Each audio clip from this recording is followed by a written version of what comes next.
You're very welcome back. Joe Malloy here, Dan McDonald here. Adam Pope of the BBC over in Leeds is with us as well. Evening, Adam. Good evening, guys. I'll give you this, you're never dull. Well, Leeds United, it hasn't stopped for the last 24. So it hasn't stopped now, as more and more names have been linked with the vacant job, of course. So, a bit crazy. I have to say, guys, it was a case of when, not if, though, with Jesse, I felt this week. That's great, because we're all acknowledging our issues here with Leeds, in that, for whatever reason, anytime I've watched them, anytime Michael outside has watched them, and Pat Nevin, who's our resident pundit on a Monday, we asked him about it last night, and he said, look, I'm the wrong person to ask. I've seen Leeds play 4 times in the last number of months, and they were brilliant all 4 times. They were just a bit unlucky. So I can't really tell you what's going wrong. So you can explain all. Anytime I've seen Leeds, they've been perfectly acceptable as well. Well, it depends which games you've seen, obviously. Yeah. I mean, they've had a few crazy sort of games. Beating Chelsea, of course, playing well against Arsenal and losing, being very unlucky, should have won the game. Anfield was incredible because it was just a mad win late on.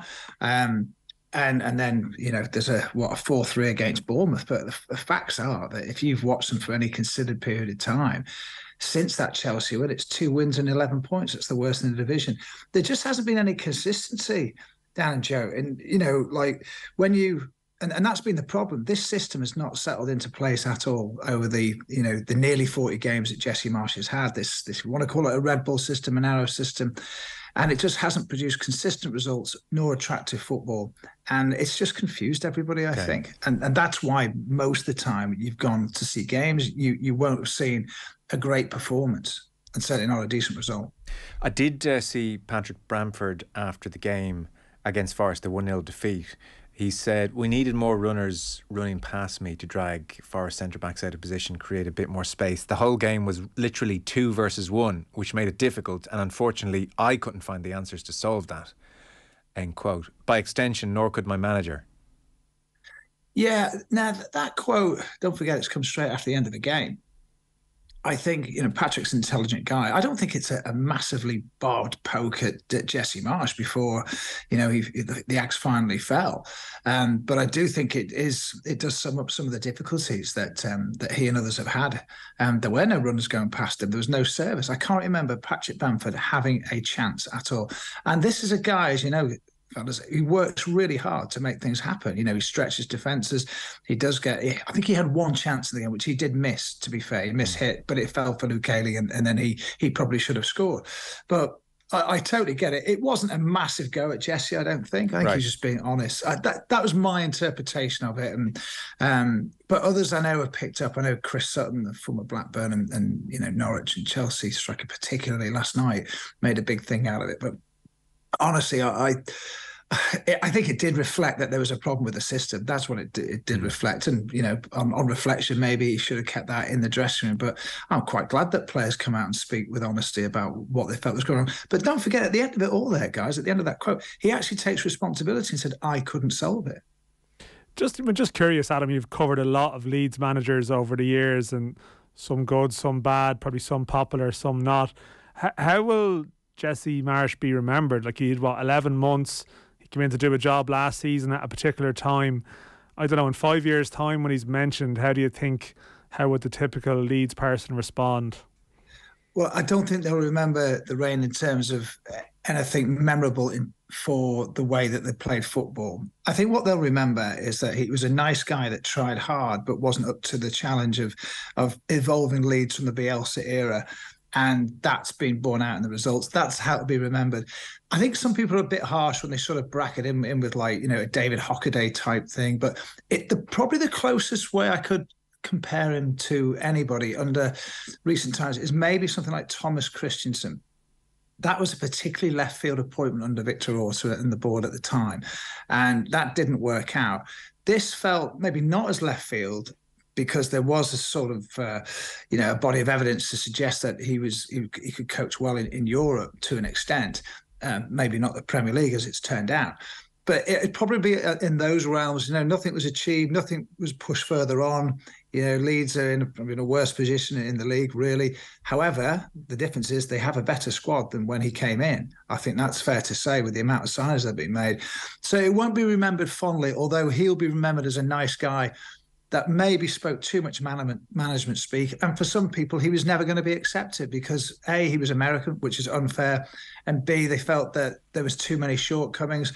My personal view was I thought he might have gone as early as October.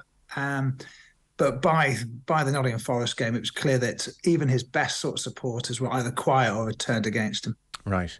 And this system you talk about, which was too narrow and never quite took, what would he generally respond with when that was put to him? Well, it was put to him on several times, even as recently as a few weeks ago. He was asked, what are the merits of this system? And I don't know if you remember, he talked about the idea of basically funneling possession once it's regained into a very central area because the goal is in the middle of the pitch, at the end of the pitch. And it sounds a bit of an obvious thing to say, and it is, and it brought a lot of mirth, towards him. Whenever we questioned him about playing with a lack of width, he said, well, that's not strictly true. However, I can remember lots of times when possession in that frenzied manner had been regained, and we saw that under Bielsa as well. However, the difference was players would literally be looking up and wondering, where am I going to pass this ball to, or who am I going to find? Because there was just this treacle, this morass of players in the middle of the park, literally falling over each other and just not opening up the pitch. And the other thing as well is that, and the point was made by former title winner John Newsom to us at the weekend. He says he's watched a lot of Leeds this year with us. And he said, once Leeds get possession, right, if they lose it, they're out of shape because they've literally gone flies around a honeypot trying to get the ball back. And they were so easily unpicked, attacking, corners at Aston Villa where they should have scored, leading to a goal within 2 passes. Crystal Palace chipping the ball over the top. The other night, Nottingham Forest having scored their only goal, but then very simply altering their tactics to sort of counteract Leeds and nullify them in the second half, despite Leeds having all the ball. Very easy to play against and to score against is what I felt with Leeds, and he never really solved that problem. Loads of attacking options, but defensively just were far too exposed. I mean, Adam, I know you're probably tormented by people asking, who's the next manager going to be, but in a general sense, is there a sense of what type of manager they want in terms of style, if not, knowing who the actual identity is? I think that's the better question, to be quite honest, because they haven't answered that at this stage. Nobody from above has spoken. So if you just rewind back to Bielsa, the idea was that Marsch would evolve from that system and make Leeds, better, and obviously moving the table. That hasn't happened. So at this stage, the type of manager they're going to go for, and we can name a few in a moment, is it going to continue this, if you want to call it, a Red Bull sort of franchise type system? I would suggest not, because it's clearly not worked in the best part of a year. So do they go back to a more aesthetically pleasing and a more expansive style of football, which I think we'd all would hope for? But whatever, they need to get themselves away from trouble. So in that sense, which sort of managers are they going for? Now, we don't know what style that they want to adopt. We don't know what this if you want to say, the new philosophy is, the club. But the type of managers they're looking at now is, as I understand it, Iraola, who's at Vallecano, who I think he lifted them to 5th last night with a win over Almira. He seems to be very, very high on the list of Victor Orta, the sporting director at Leeds. And he and Angus Keir, the chief executive, and now Andrea Radrizzani, who tweeted just a few hours ago that he reckons that they should have a new candidate in place, or a new appointment in place tonight or tomorrow. They're leading the hunt. So, Iraola was one. Carlos Corberán was mentioned at West Brom, but he signed a new deal tonight, as you'll probably be aware. I don't think he was number one on their list. He's had links with the clubs before, and he's done fantastic work with Huddersfield and West Brom. But the other one that's going mad, and I don't know, you've just been watching it during the show, guys, is Arne Slot at Feyenoord has crept right up the bookmakers' rankings, if you like. I've got nothing to say that he's going to be the guy, but clearly that's one being in charge of Feyenoord and leading at the top of the table, that his name has been mentioned. But if I was to say one that seems to be fitting the profile maybe of what the sport director wants, it would be Vallecano's Iraola. Okay. Thank you so much for making time. Appreciate you're busy.